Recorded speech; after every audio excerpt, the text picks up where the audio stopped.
I probably did have to study less compared to other people, but that's mainly because I did so much studying during my R1 and R2 years.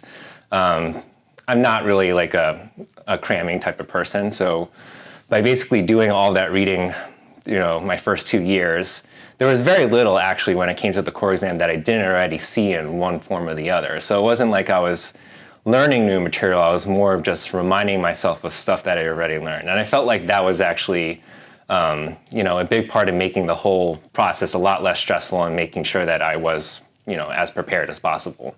In truth, I probably could have passed the exam without, the dedicated study period just because I put in so much prep work beforehand.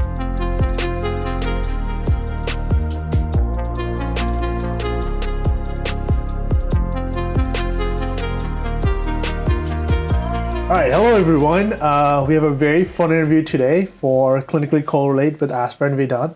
We have one of our former chief residents, Matt Hung, who is an IRDR integrated resident, finishing up in a couple of months, like a little bit more than 6 months residency. A little bit about Matt. So he went to MIT for his undergrad, did your med school out in the West, realized you didn't like sunshine anymore, came back to the East, realized you missed the sunshine, you'll probably go back out to the West. So in this episode, we kind of get into how Matt kind of approached his studying and his resources and how he optimized his time in the reading room during his diagnostic years from R1 to R3. And then we get into how Matt sort of approached studying and actually kind of technically perfecting his IR skills in the IR suite. And in the end, we get into how Matt envisions his career, what research he has done, what he's excited about in the future as well. So let's get into it. All right, Matt, our first question to you is, how did you study in your diagnostic radiology years, R1, R2, and R3? Did your studying evolve over time? Did you spend a specific amount of time per week or per day studying? And we're going to keep it pretty broad. You can go into it as much as you want. What sort of resources you used, and any sort of advice that you have. Sure. Yeah, those are all great questions. I'd say that my studying definitely did evolve over time. So when I was in R1, I definitely did a ton of reading. So, Mary, our program director, says to read at least 10 hours a week. I probably read about 10 to 20 hours per week. And a lot of the resources I used, we have such great educators at Penn. So I basically trusted their advice and looked at the goals and objectives document and did all the recommended and required readings from there. So it involved a lot of textbooks, series like the Requisite series.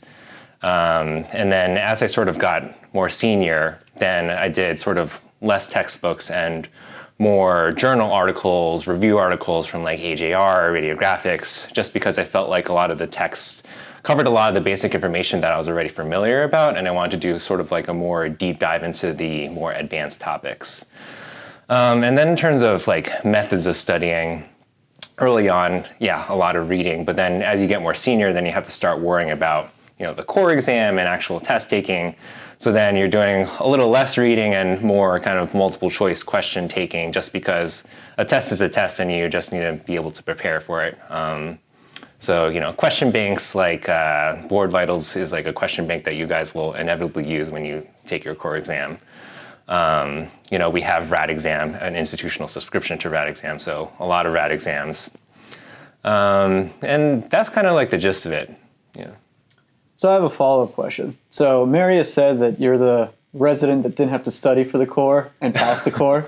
How much of that is true? And, if that is true, what exactly did you do to kind of prep yourself in a way you think other residents may or may not have done before kind of like that dedicated core studying period? Yeah. So the answer is I did study for the core exam. No secrets there. Yeah. So like during the actual dedicated study period for the core exam, I basically went through the same resources that everyone else did.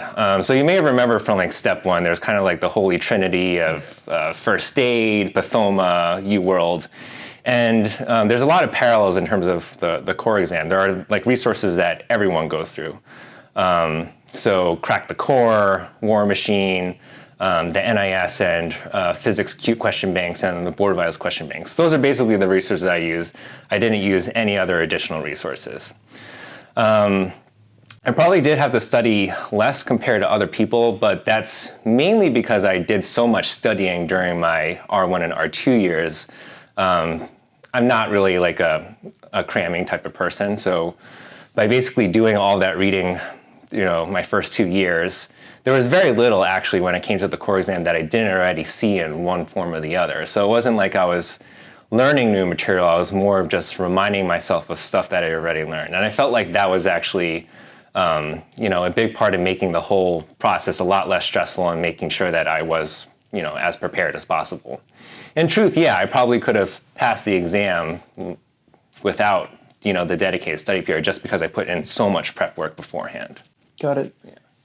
So I guess, for us being almost like a year and a half into like radiology residency, there's a big kind of difference between what you kind of read in the book and then ultimately what you're seeing on a day-to-day practice standpoint. Yeah. And I know that's a tough challenge to balance as well. Kind of looking back, what were like the biggest areas that you felt that you found the correct resources in your first 3 years to learn from like these resources that complemented you so that you didn't have to learn all these kind of specific facts that people I think have the hardest time when they're prepping for their core exam?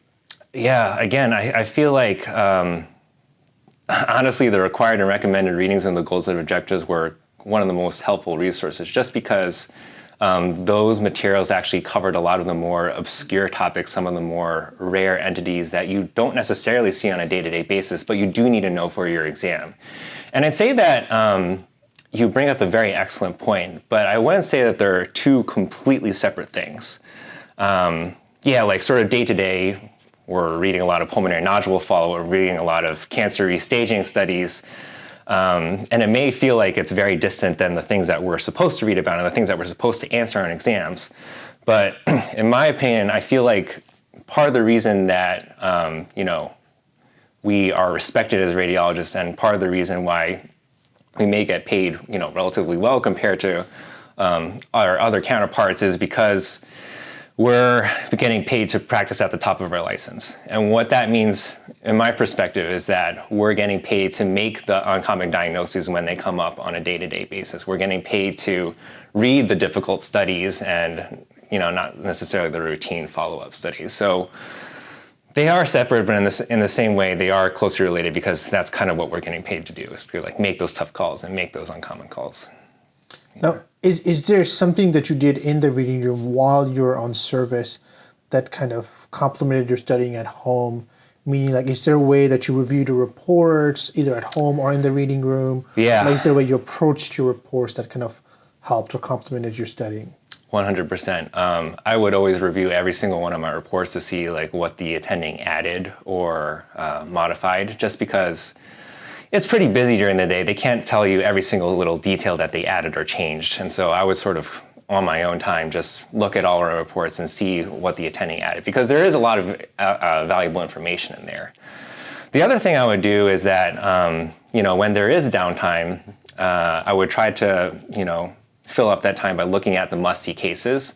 The must-see cases that we have on Sectra are actually really good too, because they will have lots of really good teaching cases and some of those more uncommon diagnoses. So that's a really great way to complement what you do on a day-to-day basis during the day.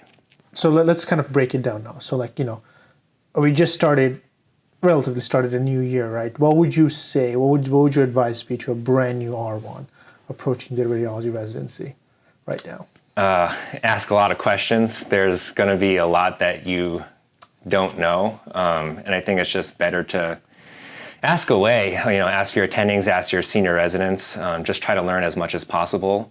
I'd say that the best advice that I've gotten was really generic advice, but one that I really took to heart was just to read as much as possible. And that means just not only reading in terms of didactics, but also trying to read as many studies during the day as well. That volume will not only help you become faster, it'll train you to have a better eye, and then it'll also just end up exposing you to more pathology in general. And so then what would your advice be to like more senior residents, like an R2 or an R3? So let's say like an R2 is someone like us, starting our call. rotations? Let's see. I'd say like, yeah, the more senior you get, you kind of start to have to ask internally the question of, what do I need to know, or what are like the knowledge gaps in order to practice independently? Like if I was an attending, like what are the pieces of information that I lacked in order to like make this call, or like to write this good report or something like that? You just have to sort of put yourself in the shoes of the attending more as a senior to really identify what you need to improve on. Got it. And besides reading, did you use any other resources, flashcards, multiple choice, or like did you ever go back to the lecture recordings that we have? Yeah, occasionally on some of the more advanced topics, I would pull up an old lecture. I'm not really a big flashcards person, but I know that is a method in which a lot of people learn. Another way that I learned, aside from just reading, was looking up cases via montage. So if I like read about some uncommon diagnosis and I felt like I didn't have enough pictures in the text, I would then use montage to basically look up that diagnosis and find examples, like real world cases that I can, just to see different ways that disease can manifest, and just different way to like find more cases. Okay. I do that too, to simulate on minis. But yeah. Hey, minis are a great way to learn. Yeah. In terms of speed, how do you get faster? Like, I think, one challenge I have right now is I'm kind of almost like set in my own way of how I have my own workflow. And then like, it's when you hit call that you're like, oh, there's a lot more I could be reading. How have you over time been like, okay, how do I identify areas, whether it's the workflow or like studying or just how you're interpreting studies, of actually improving your speed? Yeah, so one is to actually, I think goal setting is really good. So I remember at the beginning of my R2 year, I'd be like, all right, let's try to hit 100 accessions by the end of the call shift. And then as I progressed during the year, I'd be like 120, 140, 160. And then you can actually just like at the end of the day just check your pyroscribe and see how much you actually read. And then you can have like your own internal conversion system for, a CT is equivalent to like 5 Plainfields or something, just because invariably there's that variety during a call shift. And then another piece of advice that an attending once gave me is that you can sort of tune your speed to kind of like your change rate. So if you're like getting, macro agrees the entire call shift and you're not getting changed a single time, you probably can be reading faster.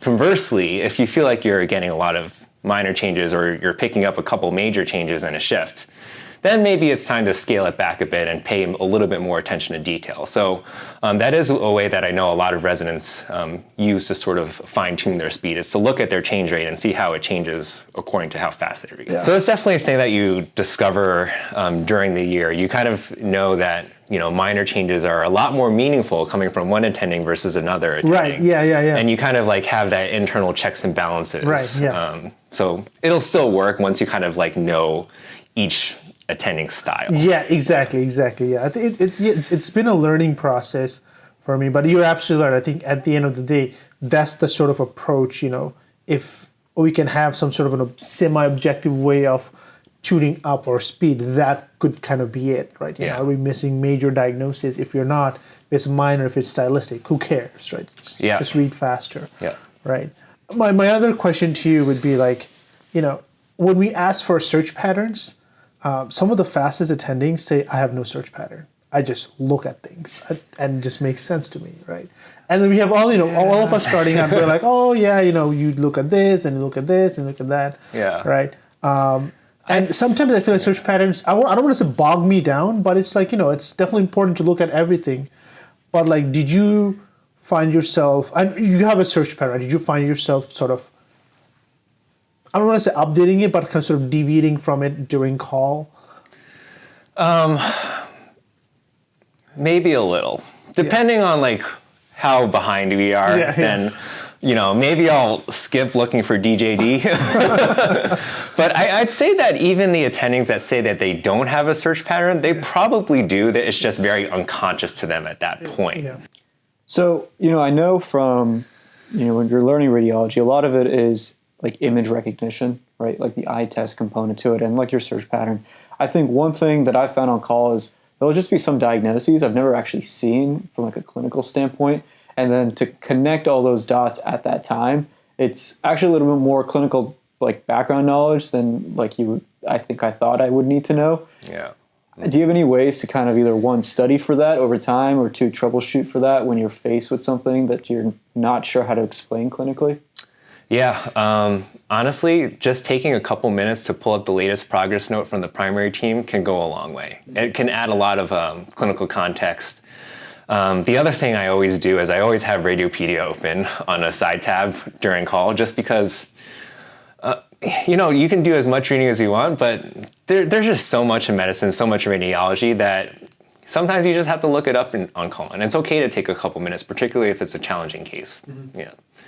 So there's definitely some diagnoses that I haven't really seen during the day, but I've had to make the call on call. Mm-hmm. It's just like leukostasis in the setting of leukemia. It's like something that I don't really see during the day, but I've actually made that call a couple times actually while on a call shift. And some of it was just sort of looking at the progress note, looking at the patient's white count, seeing if it was like 100,000, and then pulling up some examples of leukostasis on Radiopedia, and like this all kind of fits together. Yeah. So we'll transition to more of the IR side of studying. So, what were the resources? What was your study strategy in like the first 3 years of the junior IR residency? Yeah, so IR is a little bit of a different animal, but there are a lot of parallels in terms of like what I did to study. So reading, again, I know that we don't really have a dedicated syllabus yet in terms of recommended readings, but there are a lot of texts that IR residents use. So one is obviously CONDARPA, the handbook for interventional procedures. And then as you get more senior, a lot of the ones that the senior residents use are like image-guided interventions by Morrow. So I try to have at least a text that I'm going through day to day.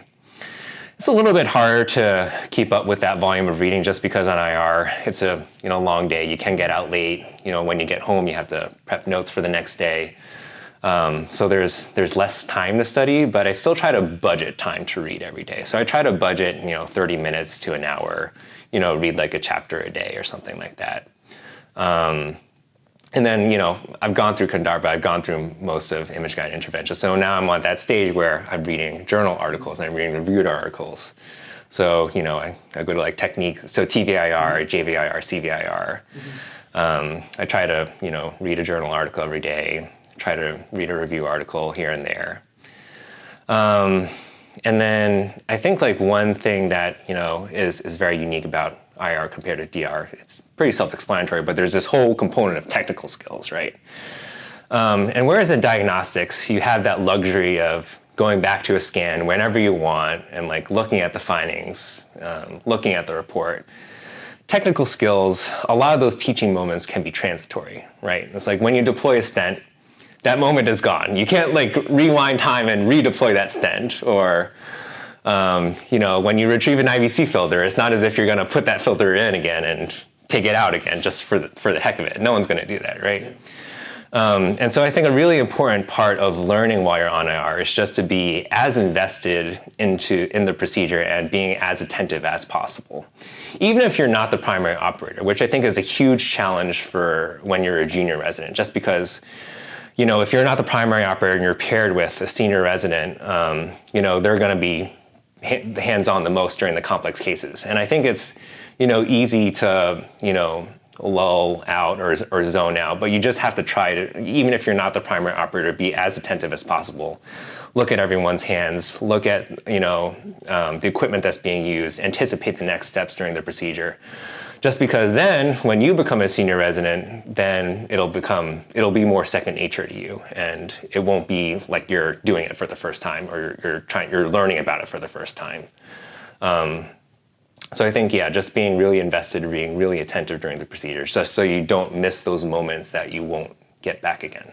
Got it. Yeah. How do you look at someone's hands? Because that's something that I find very tough, just because it's a very small field, right? And we're oftentimes either side by side with the primary operator, or even if we're back tabling, oftentimes, our back is to the patient in that moment. Yeah. And so, do you have specific strategies? I think at least for me, it's like understanding, anticipation, can understand that over time. You can see like what's happening from a fluoroscopic standpoint, but it's really the hands. And that's really where, again, when you get a chance to be the primary operator with whatever step during a procedure, like you said, there is a moment where it's like, this is the first time I'm doing it in this way, and it feels clunky. And so how did you kind of actually see those hands? Yeah, so I think like as a junior resident, part of it is just being really good at back tabling, so that way you're not spending all your time refilling syringes and looping wires. And then don't be afraid to just sort of, stand next to the primary operator just so you get a good view. Just don't be afraid to advocate for yourself and making sure that you have a good view of everything that's going on. I know it's hard when there's multiple people in the room, but you kind of just have to sort of nudge your way in there, be next to, the primary operator and make sure you have a good view of everything that they're doing. And just ask too, if it's like, I ask from time to time whenever we're doing like a difficult catheterization, I was like, oh, like what were you doing with your hands? And then, it's like, oh yeah, I was like twisting this way and I was like twisting while I was advancing, twiddling this way or stuff like that. Moving forward, you're about to graduate in the next 9 months or so. And I know you love being a resident like the rest of us. But kind of looking back at, your residency here, what have been like, your most favorite points from a research standpoint? Because I know you're very much involved with like IR research, especially. What have been your highlights there? And then what are you most excited for in your career? Yeah. Let's see. Yeah, that's a loaded question for sure. I'd say probably one of my favorite projects, and there might be a little bit of recency bias just because it recently got published in JVIR, was kind of like this JJ exchange and upsizing project. And the quick and dirty summary of that project was basically patients who have malfunctioning, 6 or 7 French double J stents. Oftentimes, a common consult question that we get is, hey, can you put PCNs in this patient just because they felt like they failed double J stents. And what we found was that in about 80 to 90% of these patients, we can actually avoid PCNs and actually salvage internal drainage for these patients just by changing out those 6 or 7 French double Js for 10 French double Js.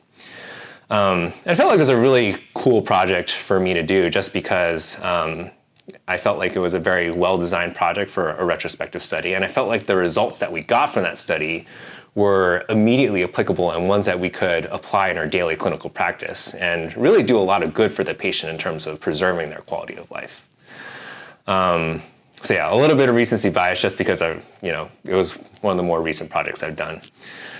Stuff that I'm working on right now, I'm working on this prospective study where we're looking at quality of life in sarcopenia in patients with refractory ascites. We're looking at our patients who get frequent large volume paracentesis and seeing over time how that impacts their quality of life as well as their muscle mass. And the eventual goal is to basically compare that to patients who get more durable interventions such as a TIPS or a Denver shunt and seeing if those interventions actually improve on those parameters compared to frequent large volume paracentesis. Because a lot of the current evidence basis actually is kind of murky and it's quite dated, to be honest. A lot of it was kind of before we were using Viator stents or covered stents. And as you know, uncovered stents for TIPS are horrible. Stuff that I'm looking forward to as an attending in the future, depending on like which institution I end up in and sort of what clinical niche I end up settling in. But really interested in doing more research in prostate artery embolization, just because there's so many treatment options now for BPH, but there's not much evidence in terms of comparing these treatments head to head. There's a lot of work to be done in that space. And I'm also excited for a lot of the research that's coming out in terms of genicular artery embolization as well as embroid. Kind of like newer procedures within our field, but I feel like there's a lot of impact just because of how prevalent OA and hemorrhoids are. 100%. So, how much I love prostate artery embolization. Yeah, you're the prostate guy, man. So I don't know if you saw, but it was finally acknowledged by the AUA, and so it's got the same level of evidence. AUA guidelines. As all their other minimally invasive treatments. So definitely, I think the evidence is stacking up, and like you said, now it's just time for like head to head. There's not too many options for people with like anything above 80 to 100 grams, right? Like it's either simple prostatectomy, it's HOLIP, which like not that many centers do, or it's PAE. So especially as guys get older, and size doesn't really correlate to symptoms. So like if you're like, all right, I'm at 150, I was doing fine, but like now I'm getting symptoms, like do you really want a big surgery, like be in the hospital for a couple days, fully catheter and all that stuff, or at least try this out? And similar to Eufy, it doesn't like prevent you from getting further treatments later on if you wanted something definitively more durable, which a simple prostatectomy and whole lip are. But at the same time, it's much more minimally invasive and something that, like, you know, the recovery time is much faster too. Yeah, for sure. Final words of wisdom for us, as you know, we're 15 months into residency, kind of in the next 3 years or so. What would be your words of advice? Just soak it all in. Honestly, the time really flies. I can't believe that I'm almost about to graduate. It feels like yesterday that I was in R1. So read as much as possible, ask as many questions as possible too, just because, there's going to come a time where you're going to be attending and you're going to be the one that's providing all the answers. And if there's something that you don't know, either you have to look it up or you assign the med student to look it up the next day. So yeah, just don't be afraid to ask questions. And there's so many people at Penn that are willing to teach. You won't get judged for asking a question. We're all here for the same goal. We want to learn as much as possible. We want to teach as much as possible. So. Awesome. Thank you so much, Matt. Thanks, Matt. Yeah. I don't know if we told you, but we absolutely love working with you. And, it's a privilege for us to get all your knowledge and soak it up as much as possible. As well. Yeah. So thank you again. Yeah, no, thanks. I think definitely my night float was definitely a lot easier because you were there. Because we had some really hairy nights, but it got hairy. But luckily, you had the plain films under control. Yeah, I was reading 60 plain films. Matt was finishing 60 cross sections. That's the level I want. Yeah. No. All right, cool. Well, thanks a lot, everyone, for joining us. We had a really fun interview with one of our former chiefs, Matt Hung. Stay tuned for more stuff coming to our channel.